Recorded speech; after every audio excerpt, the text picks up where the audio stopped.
Hey there, thanks for joining me today. This is Laura Lynn with Keep Inking Up. I'm an independent demonstrator for Stampin' Up in San Antonio, Texas. And this is the 5th video in my series about embossing folders. So please do take a look at the previous 4 videos. I do share several tips and tricks on embossing folders in those videos. So I do hope that you take a look at those so you can learn a few things, and I hope that you learn something from this video as well, which is going to be going over partial embossing with embossing folders. So for this demonstration, I'm going to be using our Time Worn Type 3D embossing folder. You can do this technique with any embossing folder, standard embossing folders, 3D embossing folders from any manufacturer. These, of course, are Stampin' Up products because that's what I use and I prefer. And I'm going to be using my Stampin' Up Stampin' Cut and Emboss machine. So to do partial embossing, I'm actually going to show you 2 different ways to do this, but for both we're going to be using the standard base plate number 1. Then I'm going to put in a piece of cardstock into my embossing folder, and for this first way I am going to leave out a portion of the cardstock, and I'm going to put it as straight as I can in the folder, and I'm going to run it through my embossing machine. After I place the embossing plate on top, number 4. And what I want to show you to help you understand is everything that is under the complete sandwich will get embossed. So everything from this point to this point, so that has the complete sandwich, the platform, the embossing folder, and the embossing plate, that will get embossed. So anything hanging out will not get embossed. So I'm going to run this through my emboss machine over here onto the side.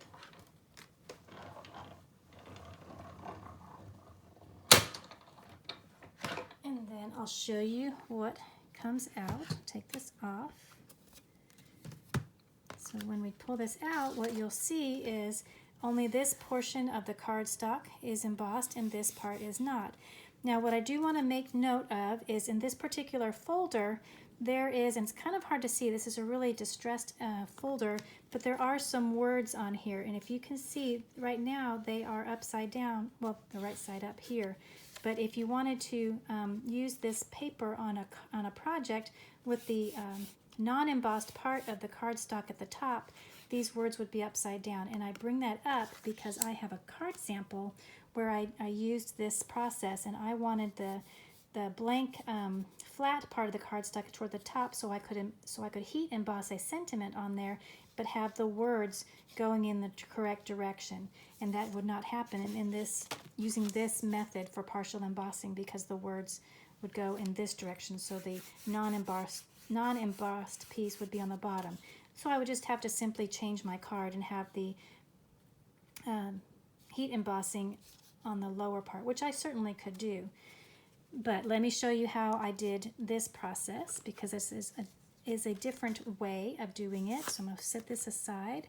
So this time I am going to put a piece of cardstock in the entire embossing folder. I'm going to make sure it's nice and straight by using the line that is on the embossing folder. I love having that line on there so you can make sure that your cardstock is nice and straight, especially for embossing folders that have a directional pattern like these words. So I'm going to make sure that is really straight before I close it, and I'm going to place this on my number 1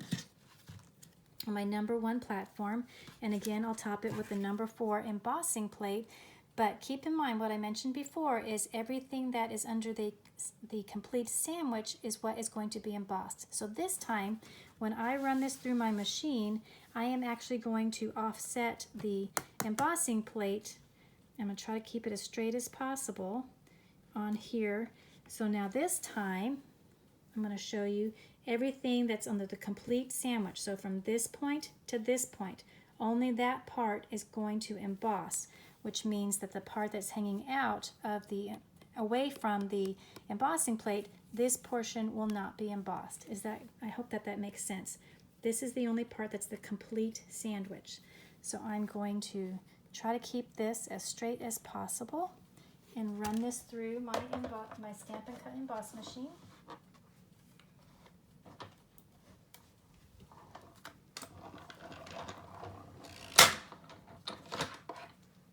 Okay, so again it was offset.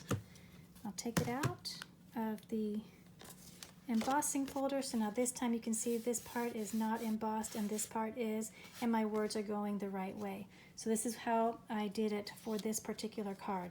Now I do also want to mention, I've mentioned this in previous videos, but if you are ever going to be combining die cutting and embossing, you do want to do your die cutting first, because if you do the embossing first and then die cut, you will flatten the embossing that you just did. So in this particular example, I die cut a stitched rectangle piece of cardstock prior to doing the partial embossing, and I did this last technique with this particular card. So I hope you learned something new and now you know how to do partial embossing. Thank you again so much for watching, and I'll see you in the next video. Bye-bye.